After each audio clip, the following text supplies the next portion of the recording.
this current year and projected to increase to $359,000, which is an additional $155,000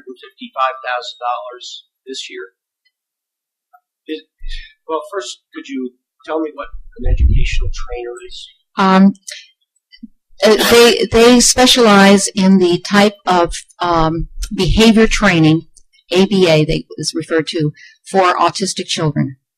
So it's a unique position, and one of the and their costs have gone up as have our prevalence rate for autism. The other reason this has gone up is our projected decrease in the excess cost money coming in. This was one of the items that we are trying to cover, the fact that the excess cost is probably going to go down. This would be something that your question earlier would be able to ameliorate somewhat. Well, that's exactly right. My point. Yeah. This $155,000 increase, could it possibly be that $1 million we spoke of? If we get that $1,059,000, that is a legitimate use of that money. I was at a couple of your Board of Ed meetings, which typically go too long. Yes, you're right. I really appreciate all the teachers that came out tonight. I had two children that went through the school system, K through 12, along with Mrs. Lynch, 3. It's amazing to me that there's always been a great passion from teachers and administrators at the Board of Ed. I applaud you for that. The tech club, the culinary, the TAP program, I'm really not amazed when I hear the students speak, because it's been like that for a long time here. 4 weeks from today, one of my children is going to submit his thesis for his PhD. I give you a commercial. Ex-president of the Tech Club, ex-rocketry guy, ex-math team person. Is this in the budget? Yeah, I'm getting to that. And also drum major in the marching band.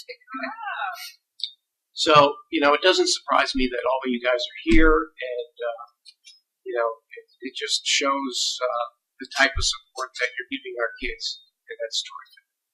What we're trying to do with our maybe less than probing questions is find any monies that we can save taxpayer money. We may not be able to find any, because I think you guys at Board of Ed, Superintendent, have done a very commendable job in putting this budget together. But at one of the meetings that I attended, in which the Board of Ed was making reductions, or additional reductions, and also additions to the superintendent's budget, there were a couple of things that I didn't feel were well discussed or we had answers to. One of the board members brought up the kindergartner enrollment projections that are up 47 students for next year. And I don't know that you answered her question. Do you have any details on that and how that projection was? Yeah, it's a really good question, Michael, because that is an area that we just, we kind of agonize over trying to figure out and guess what's going to happen. Our projections are based upon an average of our 10-year enrollments in kindergarten. And, we do the best we can. We look at the history and we look at the trends and try to guess from that. I even tried, in terms of saying, okay, what if it's this low or what if it's this, and then try to figure out disbursements. The problem we run into is you can't predict which schools they'll be at. You don't know how you can reduce a teacher because it's this unknown that we deal with each year.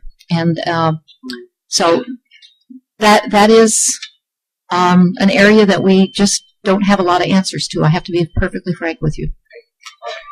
We don't use the consultants anymore to do enrollment projections. Well, we have his projections from 2 years ago. Prouda has retired. Yes. All right, he has retired, and so we have his projections for this upcoming kindergarten year. They're pretty close to our 10-year average, but I think that it's really the best we can do at this point in terms of that. Okay, one of the other discussions was about the world language teacher, and I think the discussion was adding Chinese, Mandarin to curriculum. Mm-hmm. But I really didn't hear a discussion about what does that mean for years ahead. In other words, we're going to do Chinese 1, I would assume, next year. But that means 2 years from now we'll do 1 and 2, and 3 years from now 1, 2, and 3. Mm-hmm. And I really didn't hear any discussion about what that might cost the town to do that. Or, in another vein, I didn't hear a discussion as to is there possibly some languages in the high school that are not really well attended or not needed in this to balance that budget?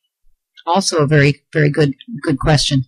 The original discussion was around world language. There's been probably a 9 or 10 month process of discussions in terms of what how to deal with the problem around world languages with having too few teachers and crowded classrooms, and we have teachers teaching that extra period where we have to pay them for that extra period because we don't have enough sections. We have the classrooms that have Latin 1 and 2 combined, and then we have a retired teacher who teaches both Italian and Spanish, who's been back for 2 years, even though she's retired because she's been impossible to replace.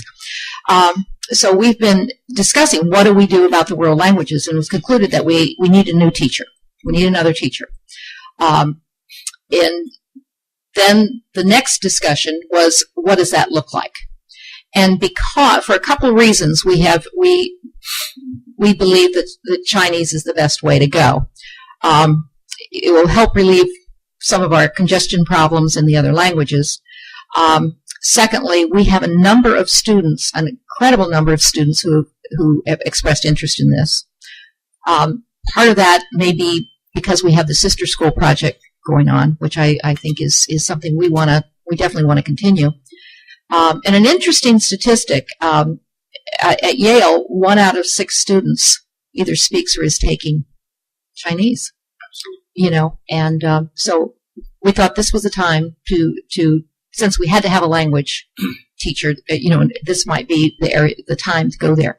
Now, the other factor that entered in is we have the possibility of working out an arrangement, which is with the Hanban agreement that the state of Connecticut has with the Chinese government, of bringing a Chinese teacher here.